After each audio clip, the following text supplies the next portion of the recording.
Bueno, estamos viendo las distintas reglas de interpretación. Hemos visto la primera de ellas, que tiene que ver con entender el contexto gramatical de un texto. Y la idea aquí es mirar el significado normal, es decir, tratar de entender si el texto es literal o si es figurado y hacer un estudio de cualquier figura del lenguaje que utilicemos. Luego lo que tenemos que tener en cuenta es determinar el significado del texto en su contexto, es decir, mirar el párrafo en el que se encuentra, la sección, el libro, etc. Y finalmente, determinar el significado de las palabras. ¿Sí? Si hay alguna palabra que no entendemos, tenemos que buscar en el diccionario. Si tiene más de un significado, tenemos que buscar entender cuál es el significado que aplica en este contexto en particular y siempre hacer el juego de sustituirlo por un sinónimo. Eso ayuda en la interpretación a la hora de realmente darme cuenta si yo he entendido la intención que tenía el autor. No estoy diciendo literalmente lo que está diciendo el autor, pero sí estoy diciendo lo que quiso decir, que es el objetivo de la interpretación. ¿Sí? Muy bien, la segunda regla es que tenemos que tener en cuenta el contexto histórico del pasaje. Y aquí hacemos dos cosas, lo tienen en sus apuntes. En primer lugar, lo que intentamos hacer es repasar todos los datos, ¿sí?, que recolectamos en la observación cuando investigamos la información clave del texto, es decir, todo lo que recolectamos ahí, volvemos a repasarlo y lo miramos brevemente. Y en el pasaje que estamos estudiando decimos, a ver, cómo esto, que es el segundo punto, cómo esto influye en la interpretación del pasaje que yo estoy estudiando. Es decir, que sea Pablo, el autor del libro, cómo influye en este pasaje en particular que a mí me toca estudiar. Que sea Juan el autor del libro, cómo influye en este pasaje en particular. Por ejemplo, miren en 1 Juan, yo les puse ahí, datos a tener en cuenta, el autor del libro. Por ejemplo, 1 Juan 4, lo miramos rápidamente, pero ahora quiero darle, creo que la última clase lo vimos. Pero miren esto, amados, no creáis a todo espíritu, sino probad los espíritus para ver si son de Dios. Porque muchos falsos profetas han salido al mundo. ¿Quiénes son los espíritus, dijimos la última vez? Muy bien. Los profetas, los predicadores. Versículo 2. En esto conoceréis el Espíritu de Dios. Todo espíritu que confiesa que Jesucristo... ¿Qué dice acá? Todo espíritu que confiesa que Jesucristo... O sea, es decir, todo profeta, todo pastor, todo predicador... tenemos que parafrasear, acuérdense, parafraseamos. Todo predicador que confiesa que Jesucristo ha venido en carne, este es un mensajero verdadero de Dios. Eso es lo que está diciendo el texto. Y versículo 3. Y todo profeta, todo maestro, lo que sea, que no confiesa que Jesucristo, a Jesús, no es de Dios, sino que tiene el espíritu del anticristo. ¿Sí? Entonces, ¿qué es lo que hace, según 1 Juan, qué es lo que determina, según este texto, que un predicador es o no es de Dios?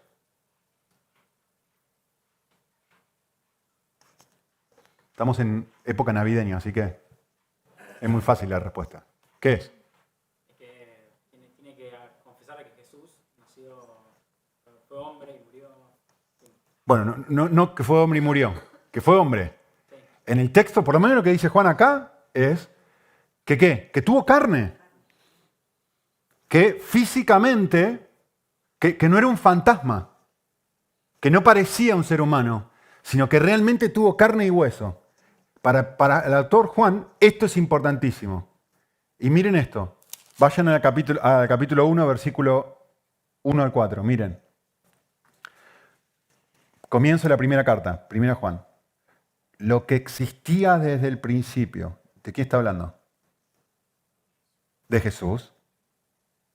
Lo que hemos visto, lo que hemos oído, lo que hemos visto con nuestros ojos, miren la redundancia que hay aquí, lo que hemos contemplado, lo que hemos tocado con nuestras manos acerca del verbo de vida, y miren versículo 2, paréntesis, pues la vida fue manifestada, miren la insistencia en esto, la que nosotros hemos visto y somos testigos y damos testimonio, y os anunciamos, la cual estaba en el Padre y se manifestó, Y miren la redundancia. 3. Hemos visto, hemos oído, os proclamamos para que tengáis comunión con nosotros. ¿Qué parece algo importante para Juan en este pasaje? ¿Qué es lo importante? Muy bien, que se hizo carne. ¿Por qué? Lo leímos en 1 Juan 3. ¿Ok? Para saber que fue humano, ¿pero por qué? Perfecto. ¿Qué decía el capítulo 3 que leímos recién? ¿Cómo? Sí, en el capítulo 3, lo que leímos en el capítulo 3. Perdón, 4, no dije que 3 era 4. Capítulo 4.1. ¿Qué dijimos? ¿Por qué esto es tan importante para él?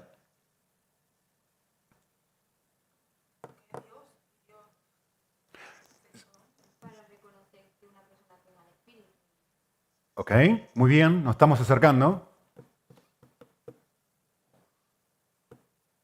¿Qué decía el capítulo 4, versículo 1? Para destacar de que un verdadero predicador es aquel que predica la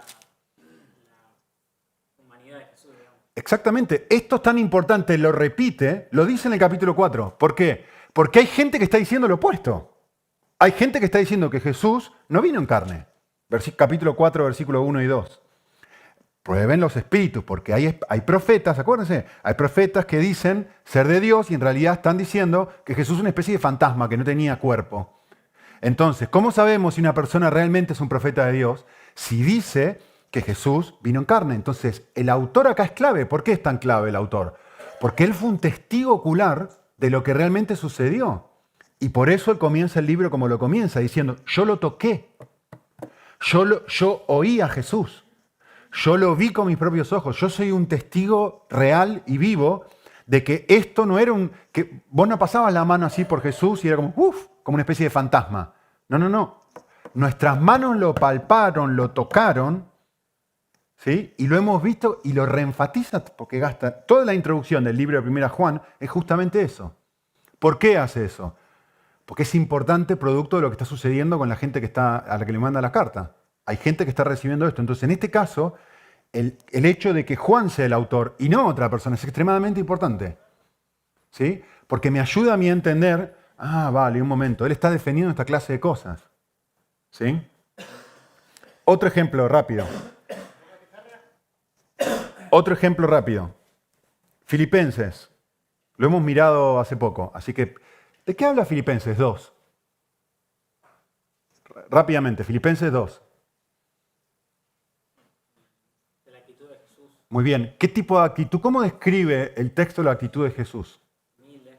Sí, muy bien, humilde. ¿Y tomó forma de qué? De hombre. Y además, lo describe, esa forma de hombre, la describe de una forma muy particular, que enfatiza el texto. Muy bien, es un siervo. Jesús es un siervo. Él fue un siervo que puso primero los intereses del otro, ¿no? Eso hacen los siervos, poner primero el interés del otro que el propio. ¿Vale? ¿Y cómo arranca Filipenses? ¿Cómo se presenta Pablo en Filipenses? Pablo, apóstol, muy bien, siervo de Cristo Jesús junto con Timoteo. ¿Ustedes se dan cuenta que la descripción que él hace de sí mismo está linkeada al propósito que él tiene en el libro, que es hablar sobre el servicio? Y hablar primero, ¿cómo hay que poner primero el interés del otro? ¿Pablo siempre arranca como siervo de Cristo en todas sus cartas? En cada carta, la descripción que el autor hace de sí mismo está linkeada al propósito que tiene. A veces se presenta como siervo, a veces se presenta como apóstol, a veces se presenta como enviado, a veces se presenta, etc. Cada carta está linkeado al objetivo que tiene el autor. ¿Sí? Entre paréntesis, en el libro de Filipenses también habla del otro autor de la carta, que es Timoteo. ¿Y qué dice acerca de Timoteo? ¿Alguien se acuerda? En la carta de Filipenses. ¿Qué es lo que no hace Timoteo? No pone primero, no hay otro como él, que no ponga primero el interés del de otros primero que el de él. Mira, descripción de cómo el texto describe el autor. ¿Qué influencia tendrá esto en el objetivo del libro de Filipenses? Que siempre y constantemente habla acerca de este concepto, poner primero el interés del otro. Bueno, esta es la clase de cosas que hay que hacer. Destinatario del libro. Por ejemplo, de vuelta, estamos pensando, la información que hemos recolectado, ¿cómo influencia mi interpretación? ¿Sí? Pregunta. Destinatarios del libro de Jonás. ¿Cuáles son los destinatarios normales que todo el mundo piensa que es del libro de Jonás? ¿Para quién va dirigido este libro? ¿Para el pueblo de? Muy bien. Eso es lo que todo el mundo piensa. Está bien, diste la respuesta correcta. Eso es lo que todo el mundo piensa. Eso no es lo correcto. Eso no es lo correcto. El libro de Jonás no está escrito para el pueblo de Nínive y para los asirios. El libro de Jonás está escrito ¿para quién? Para el pueblo judío. Para los judíos. A ver, ¿cómo eso cambia? A ver, el libro de Jonás fue escrito para ser puesto en el templo de Sargón y que nos lean el pueblo, todos los creyentes de Nínive que lean este libro. No, el libro de Jonás fue hecho para que sea guardado por los levitas y se lea al pueblo de Israel. Por lo tanto, cuando yo leo el libro de Jonás, automáticamente tengo que estar pensando, ¿cuál es la enseñanza que Jonás quiere darle al pueblo judío? En el contexto del pueblo judío. ¿Cómo cambia eso? Piensen un segundito, hagan un escaneo del libro de Jonás. ¿Cómo cambia eso la interpretación del libro? ¿Qué estará queriendo comunicar el autor de Jonás al pueblo? ¿Qué les parece? Tiren ideas. ¿De qué? Bueno, es un poco general. Está bien. Casi cada libro de la Biblia, ¿no? Sobre eso, muy bien. Pero específicamente el libro de Jonás, pensando, nosotros lo hemos visto, ¿no? La ley de la proporción, ¿se acuerdan? La cantidad de espacio que un autor le dedica a algo. ¿Cuánto tiempo a la predicación? Un versículo. ¿Cuánto tiempo, qué le dedica el resto del tiempo el autor? ¿A qué se lo dedica?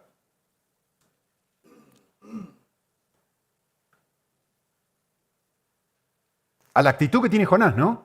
De rebelión, de oración, semi-oración, de predicar sin tener ganas de predicar, de enojo. ¿Y todo eso? ¿Qué está queriendo comunicar acerca de Jonás? Le doy una pista. En los últimos 2 versículos del libro. ¿Qué es lo que no tiene Jonás? Vale, no tiene gozo, definitivamente. Sí, alguien lo dijo por ahí, creo. Exactamente. ¿No tendré yo compasión, misericordia de estos 120.000 personas que... Vale, ¿eso es para Jonás solamente?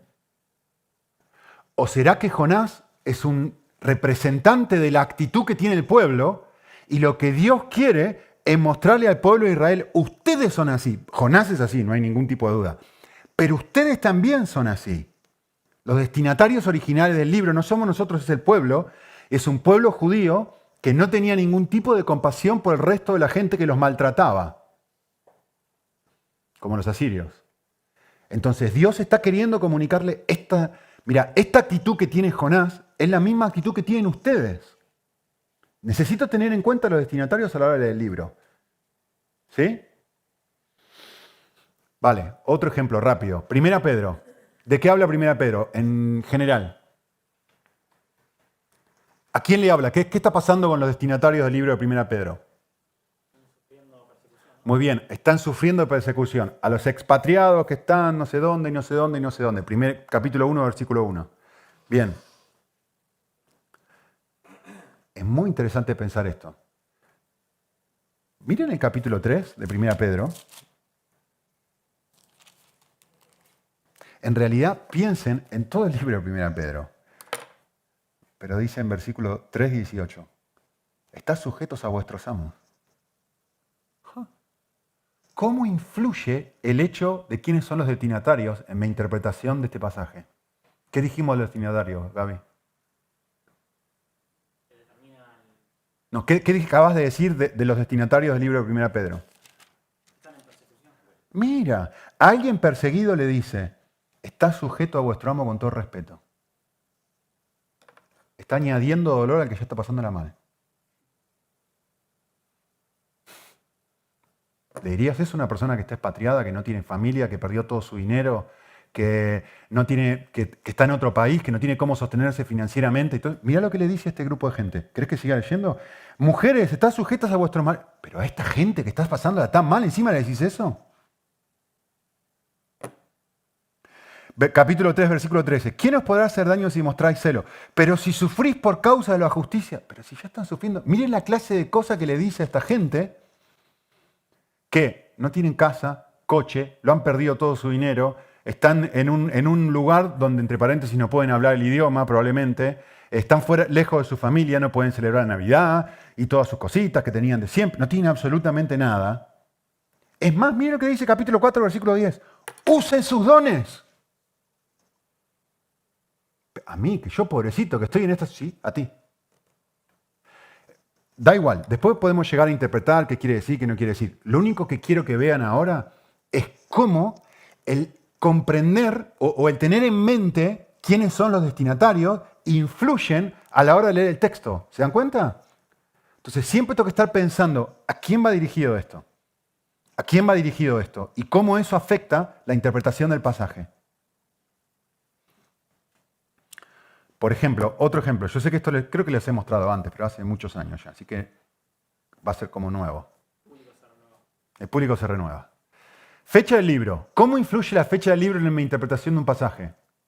Miren esto. 1 Corintios 15, 9 dice, soy el más insignificante de todos los apóstoles, ya que no soy digno de ser llamado apóstol. Fecha en que fue escrito esto, 1 Corintios. Aproximadamente año 51. ¿Sí? ¿Qué dice Pablo sobre sí mismo? Cuéntenme, lean e interpreten. ¿Qué dice Pablo sobre sí mismo? No, fuerte. ¿No es digno de qué? Vale. ¿Y cómo se califica respecto a sí mismo? Respecto a otros. Muy bien, el último de todos, ¿de quién? Vale, entonces él está diciendo esto. Yo me voy a comparar con las 12 personas más consagradas del planeta, y si me comparo con esas 12 personas más consagradas del planeta, yo soy muy consciente de que no le llego a la suela, por lo tanto soy el último. ¿No es lo que está diciendo acá? Soy el más insignificante de todos los apóstoles, es decir, yo soy el número 13. Entre todas las personas consagradas a Dios, de las más consagradas a Dios, yo soy el número 13. No soy, ni siquiera soy digno de ser llamado apóstol. Vale, es muy interesante esto. Año 51. Comienzo de su ministerio. O por ahí. Vale. Vamos a dejar que pasen 9 años. Y vamos a ver cómo Pablo se describe a sí mismo. Mira, en Efesios, escrita aproximadamente en el año 60, miren cómo influye la fecha. Pablo dice, soy menos que el más pequeño de todos los santos. Y uno dice, pará. Tenés 9 años de caminar con el Señor. Tenés 9 años más de madurez. Tenés 9 años más de crecimiento. Lo que debería decir es, bueno, ahora estoy, si antes estaba en el 13, por lo menos ahora estoy en el 11, 12, en el 9. He avanzado un poquito. No. Lejos de avanzar, la propia comprensión que él tiene sobre sí mismo es aún más oscura que la que tenía hace 9 años atrás. Miren, ahora ya no se compara con los apóstoles, ahora se compara con los cristianos y dice, ¿qué dice respecto a sí mismo? ¿Qué dice? Sí, yo puedo leer, pero traducir, sinónimo, interpreten. ¿Qué está diciendo? Puede ser el más pequeño de los apóstoles al más pequeño de todos los creyentes. Soy el peor de todos los creyentes que han pisado este planeta. Soy el peor de todos. Pero Pablo, ¿vos no avanzaste en santidad en los últimos 9 años? ¿Qué te pasó? ¿Cómo antes era? Estabas acá arriba y ahora te fuiste al peor de todos. No hay nadie peor que... No, es que no hay nadie peor que yo. Vale, mira. Bueno, vamos al final de su vida, a ver si mejoró, pobrecito este hombre, que lo único que hace es ir para abajo. A ver cómo dice en el final de su vida. Miren, ven cómo influye la fecha en la interpretación del texto. Año 66. Palabra fiel y digna de ser aceptada por todos. Que nadie, absolutamente nadie, dude de lo que voy a decir ahora.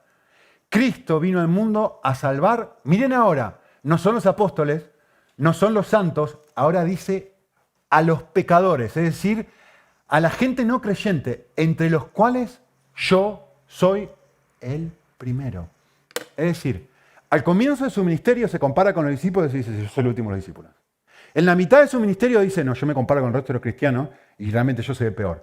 Y ahora dice, un momento, ahora tengo una comprensión más clara de quién soy. Ahora estoy empezando a entender quién soy. ¿Sabés quién soy? Soy la peor persona que ha pisado este planeta. De todos los pecadores que Jesucristo vino a salvar en toda la historia de la humanidad, yo soy el peor de todos.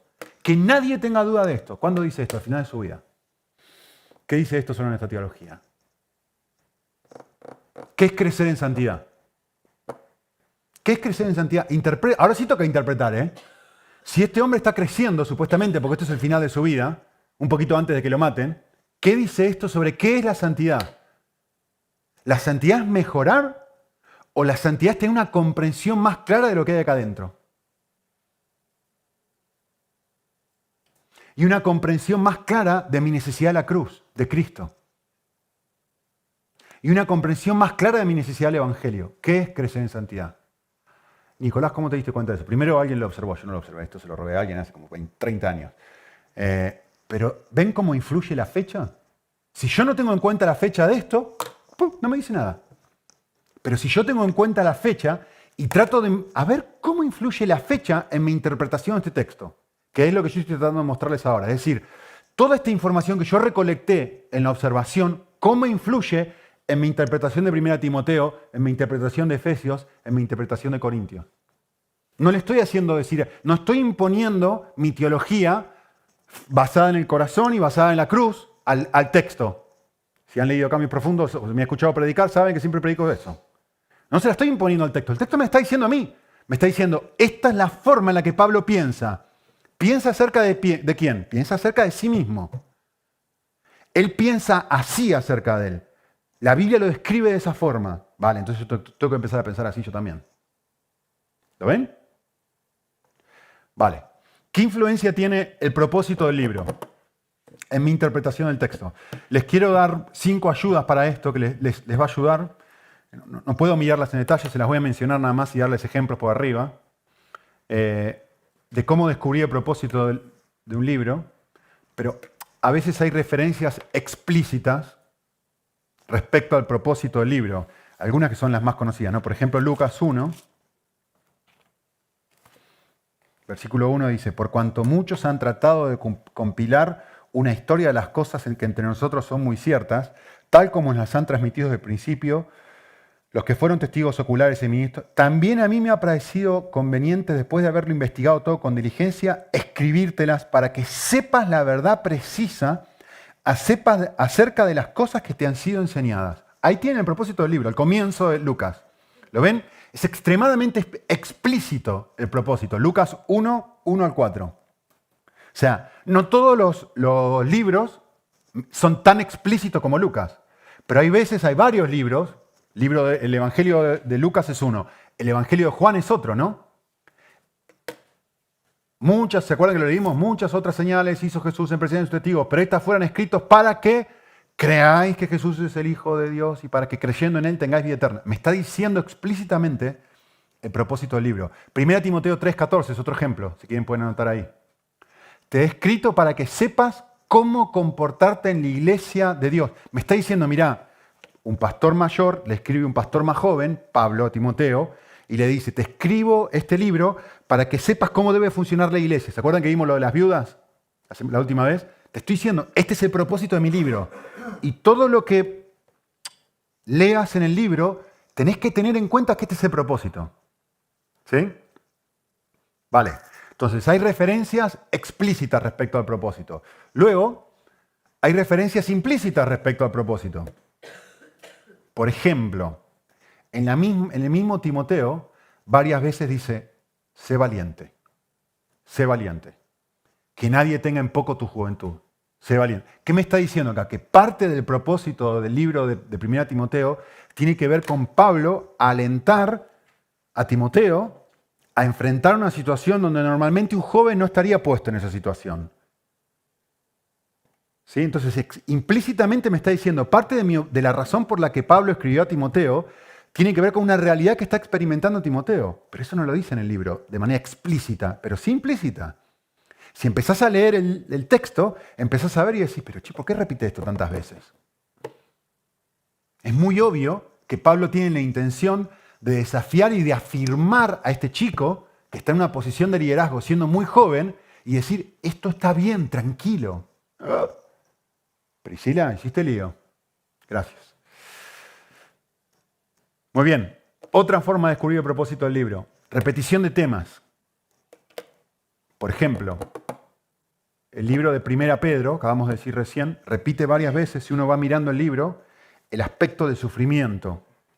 Entonces, evidentemente, parte del propósito del autor es ayudar al receptor a cómo lidio yo con el sufrimiento. Libro de Hebreos. ¿Cuáles son algunos temas que se repiten constantemente en el libro de Hebreos?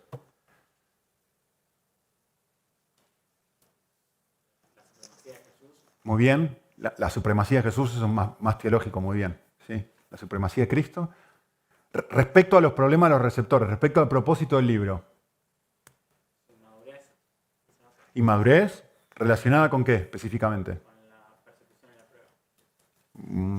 Sí, que produce qué a ellos en particular. Apostasía. Muy bien. El libro de Hebreos, ¿sí?, constantemente repite esta idea del volver atrás. Del volver atrás. Del volver atrás. Quieren volver al antiguo sistema de sacrificio, ¿se acuerdan del libro de Hebreos? Entonces, evidentemente parte del propósito del libro, del contexto histórico en el que se encuentra, la gente que recibe, que tiene que ver con un tema que se repite a lo largo de todo el libro. ¿Qué le dice el autor a esta gente respecto al volverse atrás? 1 Juan. ¿Cuáles son los temas que se repiten en 1 Juan? Por excelencia. Empieza con A, termina con R. En el medio con M y también la O. Muy bien, fuerte. El amor, ¿qué? Muy bien. A ver, el propósito de parte del propósito de 1 Juan tiene que ver con el amor. Si tú dices que amas al hermano, a Dios y no amas a tu hermano, mientes, la verdad no está en ti. Constantemente repite la idea del amor. Yo lo tengo marcado con azul en 1 Juan. Amor, amor, amor, amor, amor, amor, amor, amor, amor, amor, amor. Repite 18 millones de veces el concepto del amor. Entonces, cuando el autor repite temas, me está mostrando parte del propósito que tiene el escribir. Otra cosa que les puede ayudar, repetición de mandamientos. La repetición de mandamientos refleja propósito también. ¿Por qué? Porque me muestra cuáles son las luchas de los lectores originales. Entonces, si constantemente habla sobre un mandamiento en particular, me está mostrando parte de mi propósito es ayudarlos con esta lucha en particular. Y finalmente la última tiene que ver un poco con lo que decías vos hoy, Gaby. Te iba a decir Seba, mira. La repetición de conceptos teológicos. Por ejemplo, uno fácil, miren, el libro de Gálatas.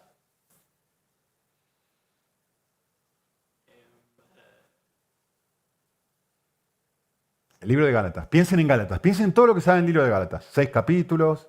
La gracia. Muy bien, la gracia de Dios, específicamente manifestada ¿en dónde? Habiendo comenzado, ahora La fe y ahora están en la ley. Muy bien, exactamente, muy bien. La gracia, alguien ha dicho, es el libro de la libertad. La libertad cristiana, la libertad que tenemos en Cristo, producto de la gracia de Dios. Y es un tema que enfatiza un concepto teológico, la libertad que tenemos en Cristo.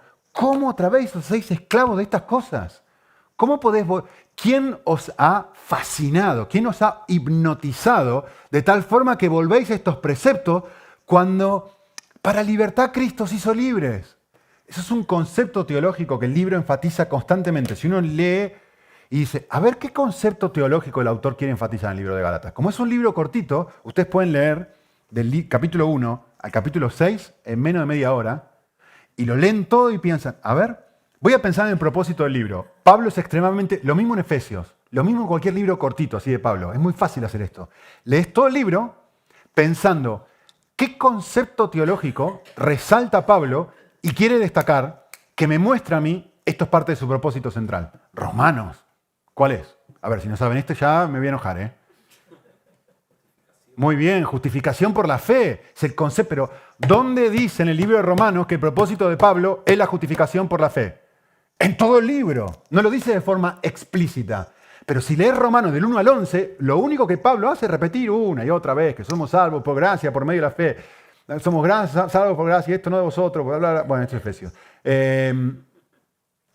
Constantemente Pablo...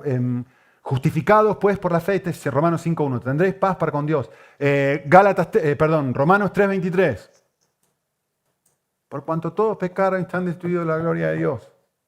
Porque la paga del pecado la muestre, pero constantemente repite un concepto teológico, Pablo, que es cómo una persona llega a ser justa delante de Dios.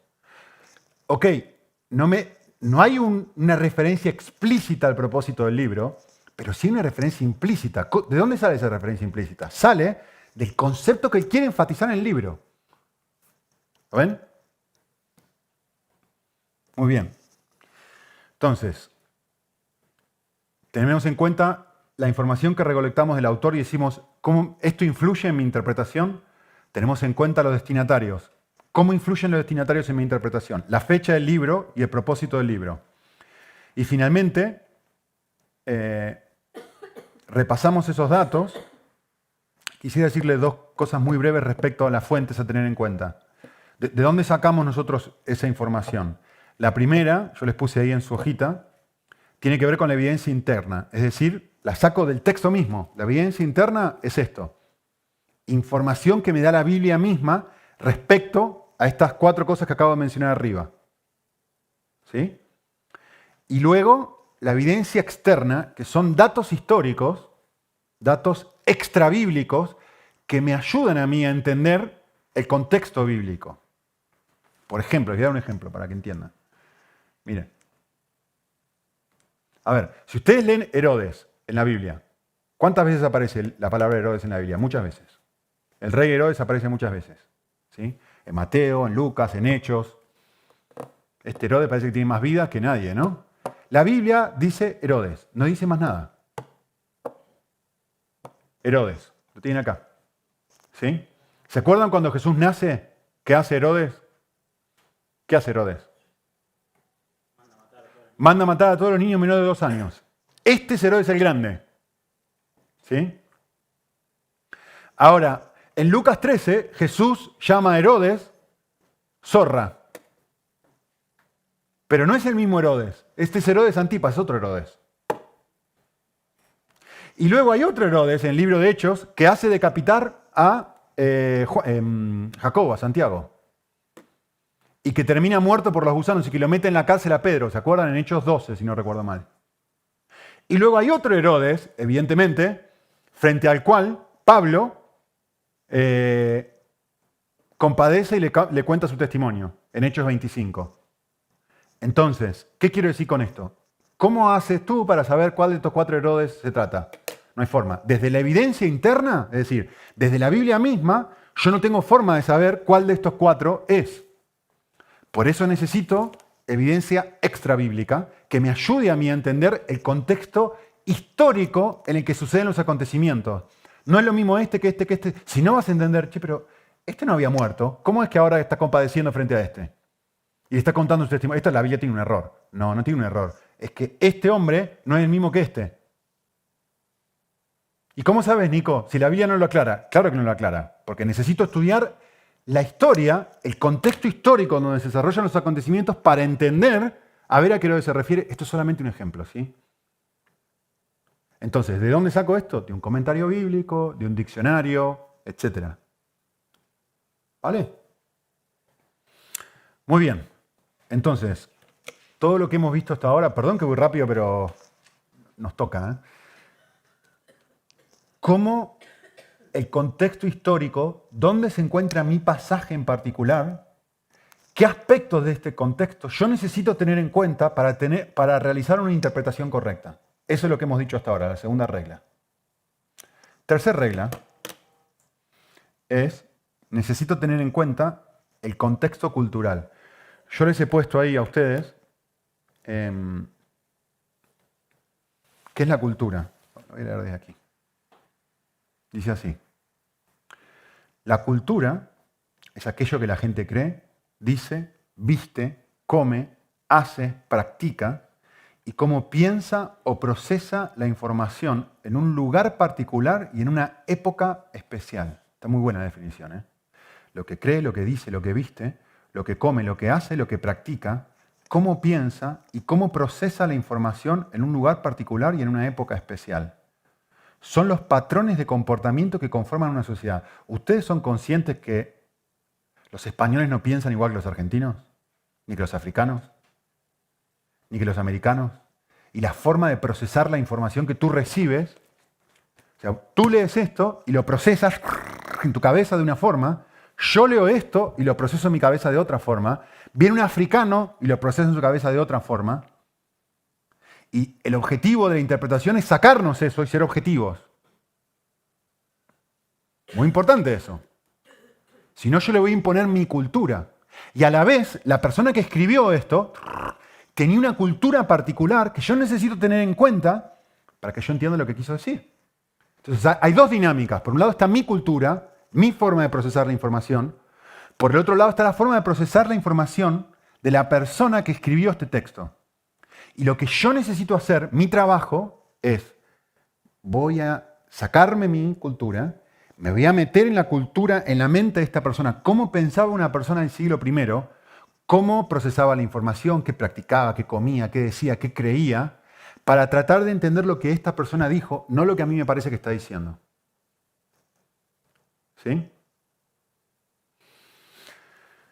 Entonces, yo les puse aquí, debo familiarizarme con la cultura bíblica y tenerla muy en cuenta para interpretar correctamente las creencias, pensamientos, acciones y dichos de los autores bíblicos. Así que vamos a un ejercicio muy simple y cortito. Díganme ustedes características de la cultura española. A ver, ¿cuán buenos estudiosos son de vuestra propia cultura? Díganme, a ver, tírenme palabras que describen la cultura española. Yo les doy dos, miren. Fiesta y siesta. Bueno, les doy dos. A ver, los españoles son extremadamente alegres. Son muy alegres. Muy, muy, muy alegres. No lo dije como algo negativo, lo dije como algo positivo.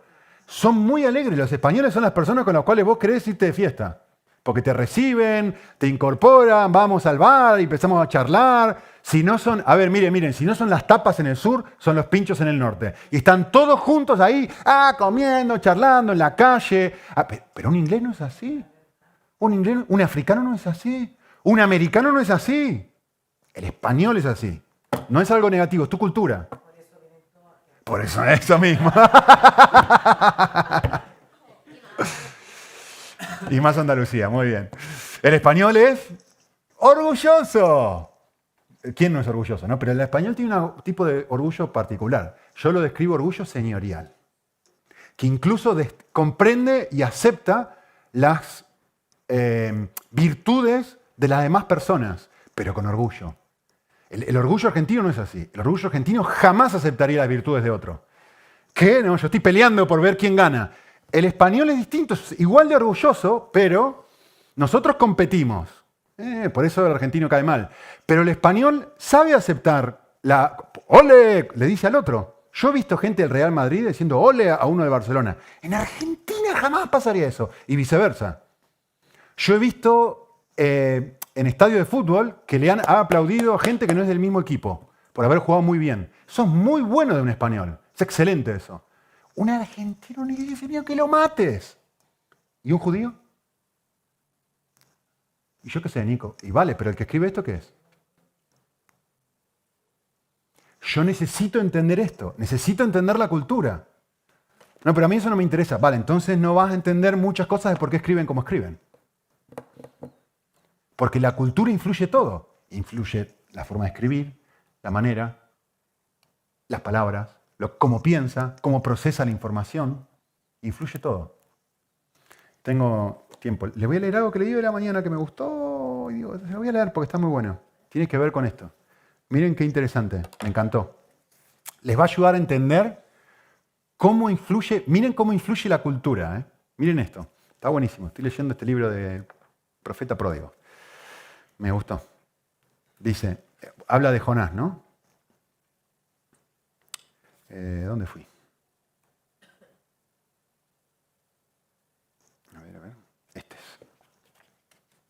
Dice así, ¿quién eres?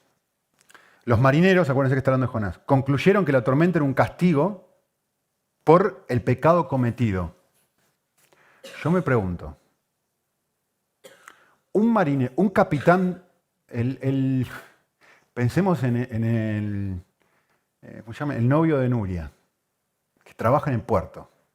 Se me fue el nombre, ¿cómo se llama? Bien. Era difícil de acordarse. Cuando viene una tormenta, cuando está pasando una tormenta, lo primero que piensa es, seguro que alguien pecó. A ver, vamos a ver quién pecó. O empieza a tocar botones en el barco.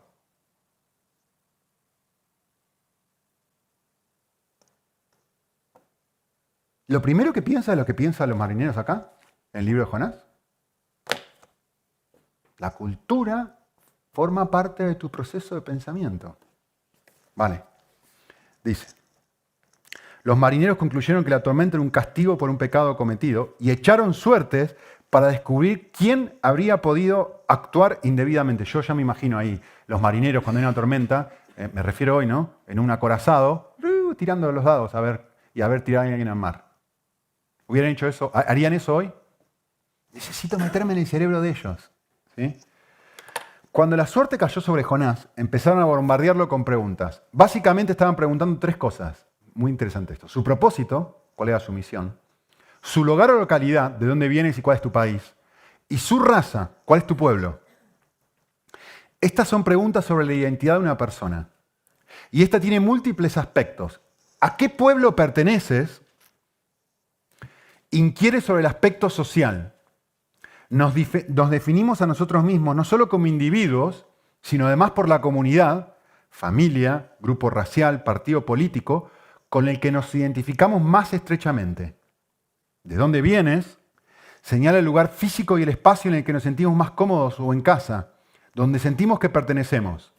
Finalmente, la tercera pregunta, ¿cuál es tu misión? Aborda el propósito en la vida. Todas las personas hacen muchas cosas, trabajan, descansan, se cansan, viajan, crean.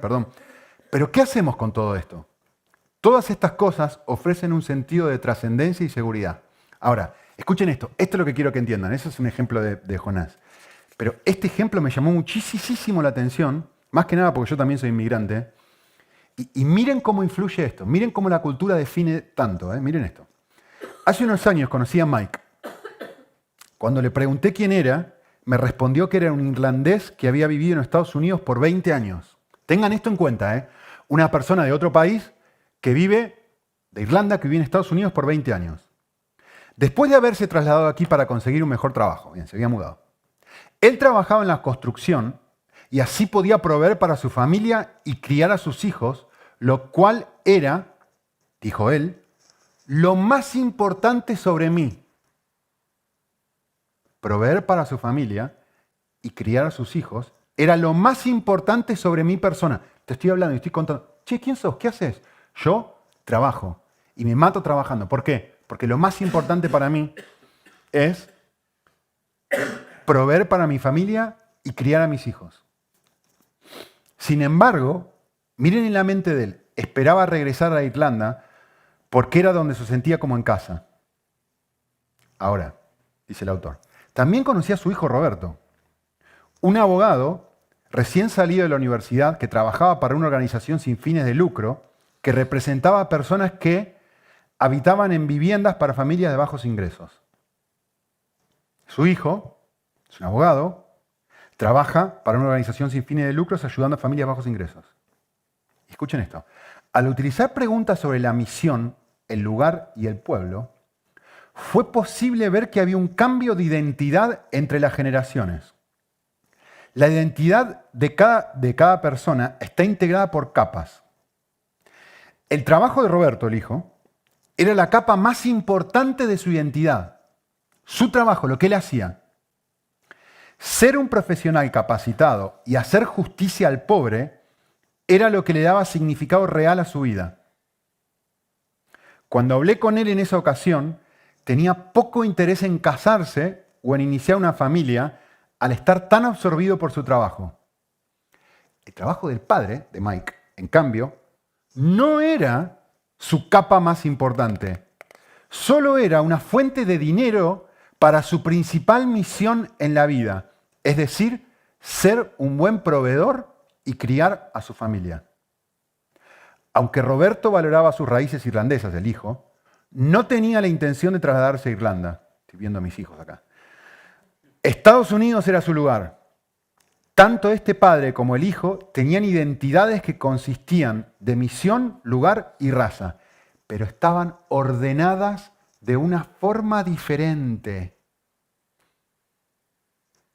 El lugar para este hombre y el educar a sus hijos lo más importante. Para este hombre, lo más importante no. Lo más importante era su trabajo. Los tres tenían lo mismo, perdón, los dos tenían las tres cosas, pero ordenadas de forma diferente. Miren qué interesante. Las preguntas de los marineros demuestran que comprendían bien cómo se conformaba nuestra identidad. Preguntar sobre el propósito, el lugar y el pueblo es una manera perspicaz de preguntar quién eres. Ahora, yo les pregunto a ustedes.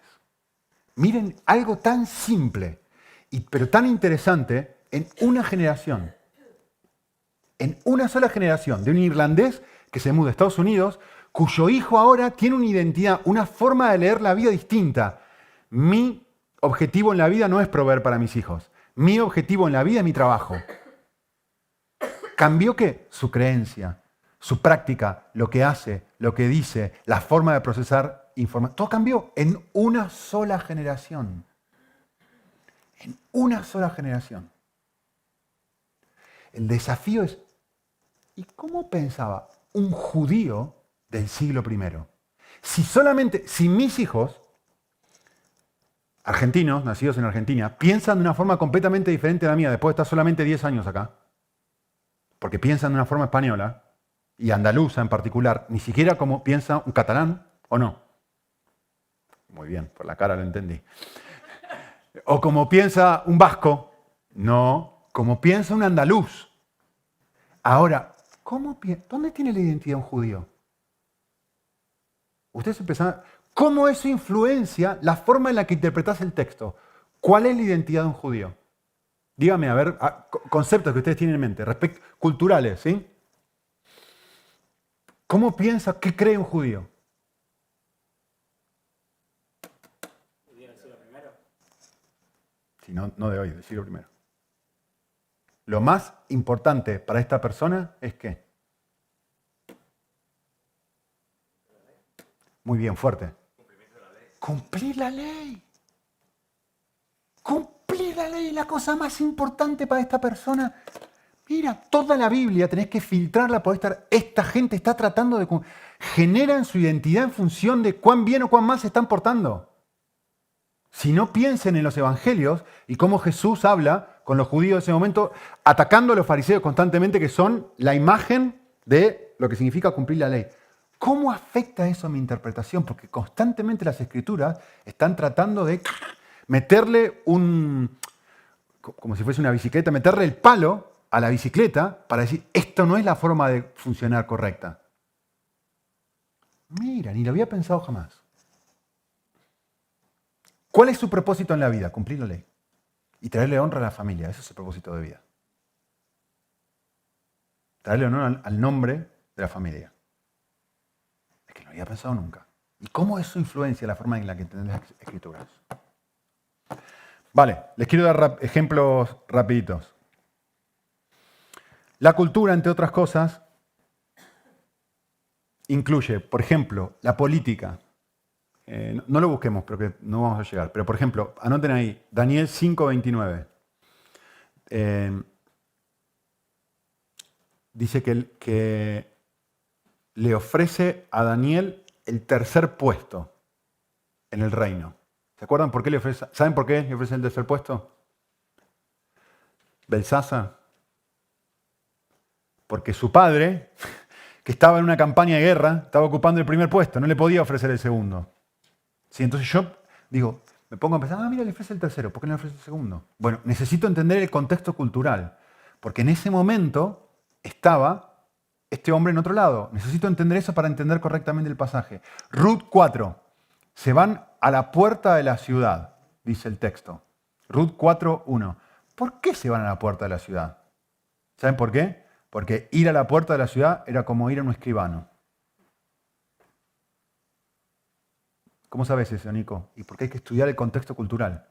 En ese momento, ir a la puerta, en la puerta de la ciudad era donde se trataban todas las cuestiones legales. Por eso RUC 4.1 dice eso. Son ejemplos. Hay que ir dándoles, decir, vale, necesito tener en cuenta estas cosas. Familiarizarme con la cultura del siglo I. Economía. RUC, pueden anotar como un ejemplo. RUC 4.8. Se sacan la sandalia, que tenía olor, era tiempo de cambiarla, se le había roto, le dolía el juanete. ¿Por qué se cambian la sandalia? Exacto. Era un símbolo de una transacción. Tomá la tuya, dame la tuya, tomá la mía. Como una escritura. Intercambiar la sandalia, eso es una locura. En ese momento no era una locura. Ese era el símbolo a través del cual se firmaba una escritura. ¿Sí? Religión. Primera Reyes 18-16, ejemplo. El texto dice que Elías elige el Monte Carmelo para pelear contra los 450 sacerdotes Baal. ¿Por qué elige el Monte Carmelo? ¿Alguien sabe? Porque el Monte Carmelo era el lugar donde los sacerdotes pensaban que habitaba Baal. Entonces, están jugando de locales. Es decir, vale, ¿se acuerdan, no? La lucha de ¿va a caer fuego o no va a caer fuego? Mira, vamos a hacer una cosa, vamos a ir a tu estadio de fútbol. Vamos a ir al Camp Nou, vamos a ir a Santiago Bernabéu y vamos a jugar ahí y vas a ver qué pasa. Eso es lo que está pasando. ¿Sí? Geografía. Otro ejemplo muy conocido, Juan 4.4. Jesús con la mujer samaritana, ¿se acuerdan? El texto dice, tenía que pasar por ahí. Bueno, en realidad no tenía que pasar por ahí. En realidad cuando dice tenía que pasar por ahí no está diciendo que este es el camino por el cual tenía que ir. Si uno entiende la geografía y el contexto del momento, lo que está diciendo es que quería pasar por ahí. ¿Sí? Jonás, ¿a dónde se va cuando quiere huir de Dios? A Cádiz. Por ahí, ¿no? Probablemente a Cádiz. ¿Por qué se va a Cádiz?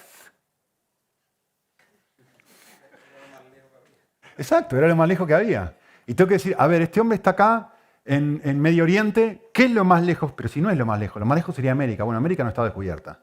Entonces, lo más lejos que este hombre encuentra es Cádiz. Tarsis. Entonces, a ver, ¿cómo me ayuda esto a entender el texto? Entender que Tarsis es un lugar y dónde queda. Bueno, aspectos sociales, costumbres sociales. Por ejemplo, otro ejemplo, Job 2.12. Dice que los amigos de Job se tiraban polvo en la cabeza. ¿Por qué? ¿Que eran sucios? ¿No se querían bañar? ¿Qué les pasa? ¿Por qué se tiran polvo sobre la cabeza? ¿Qué simboliza este polvo? Una especie de spray para el cabello. Muy bien. Era, ¿cómo se llama lo que usa mi hijo ahora? Para hacerse jopo. Gomina, era gomina, el polvo. Sí, muy bien. La imagen es como si estuviera bajo tierra. Es la imagen que está queriendo expresar, ¿no? Es una imagen de extremo dolor. No hay dolor más grande que el que yo te expreso. Es como si yo pego un grito. ¡Ah! Bueno, esta gente en vez de pegar un grito, lo que hacían es se tiraban polvo en la cabeza. Entonces yo necesito entender esta clase de costumbres para decir, ¿qué está queriendo hacer con esto? Nosotros no lo hacemos ahora, pero yo necesito, pero no lo entiendo ni conocer cómo. Perfecto, para eso tenés un comentario bíblico, un diccionario. Cada vez que te encuentres con algo así, tenés que mirarlo y decir, a ver qué quería decir. Vale, vamos a desmitificar algo. He leído libros donde están los 7 milagros de Elías y los 14 milagros de Eliseo. Elías le dice a Eliseo, ¿qué quieres? Y Eliseo le responde, ¿el doble de qué? Sí, exactamente. Eso es el doble de unción. Dame una doble porción de tu espíritu. ¿Qué quiere decir eso? permitime generar el doble de milagros que tú hiciste. Dame la doble cantidad de espiritualidad que tú tienes. A ver, ¿cómo hace, en su sano juicio, piensen esto, cómo hace este hombre para darte el doble de algo que no tiene? Ya arrancamos mal. Pero todo el mundo lo interpreta así. No. Es más, yo he visto libros, pero muy buenos, ¿eh? Los 7 milagros de Elías, los 14 milagros de Eliseo. Se cumplió lo que Elías le pidió. No entendés el contexto cultural. En el contexto, ¿quién recibe una doble porción? En el contexto del pueblo de Israel. ¿Quién recibe una doble porción? Vamos. En la familia patriarcal del siglo I y antiguo, el primogénito recibe una doble porción. ¿Por qué? ¿Por qué recibe una doble porción? La cultura. Sí, pero ¿por qué? ¿Por qué la cultura es así? Vale. Él es encargado de cuidar a la familia. Es el encargado. El padre se muere y este pasa a ser ¿qué? ¿A ocupar qué? Claro, ahora este es el que ocupa la posición de este. Porque ya no está más. Y como va a ocupar la posición de encargar... ¿Pero por qué? Qué injusto que reciba una doble porción. No entendés la cultura, no es injusto. Es justo porque este hombre ahora ocupa una posición de liderazgo y está velando por todos. Entonces necesita más recursos, porque no es una cultura egoísta como la nuestra. Es una cultura que valora a la familia. Entonces este hombre ahora se va a ocupar de todo el mundo. Y por eso necesita más recursos financieros, porque se está ocupando de este, y tú te ocupas solamente de ti. Entonces lo que está pidiendo es que quiero ser tu sucesor. Eso es lo que está diciendo. Cuando le dice, dame una doble porción de tu espíritu. Nicolás, ¿cómo sabes? Porque entendés la cultura. ¿Sí? Vale, el último. Costumbres domésticas. ¿Sí? A ver si tenemos tiempo de mirarlo súper rápido. Por ejemplo, en Lucas 9, vayan ahí rapidito, Lucas 9, nos queda un minuto y cortamos. Lucas 9:57 dice, 3 hombres se acercan a Jesús y uno le dice, muy interesante, te seguiré donde quiera que vayas. Es muy interesante que este es muy entusiasta, pero no es realista, ¿no? Te seguiré donde quiera que vayas. Jesús, ¿cuál es la respuesta de Jesús? Miren cómo la respuesta de Jesús es completamente distinta a cada una de esas 3 personas. Uno que viene súper entusiasmado para seguirlo, le dice, no, flaco, no puedes seguirme, mira esto. El otro, que no está tan entusiasmado para seguirlo, le dice, ¿vos querés seguirme? Tenés que dejarlo todo. Dejá que tu padre cuando se muera, que se muera. Y finalmente al tercero le dice algo intermedio. Es fascinante, no tengo tiempo para mirar el texto, pero si ustedes se dan cuenta, a cada uno le dice algo diferente, pero el objetivo es a cada uno mostrarle lo mismo.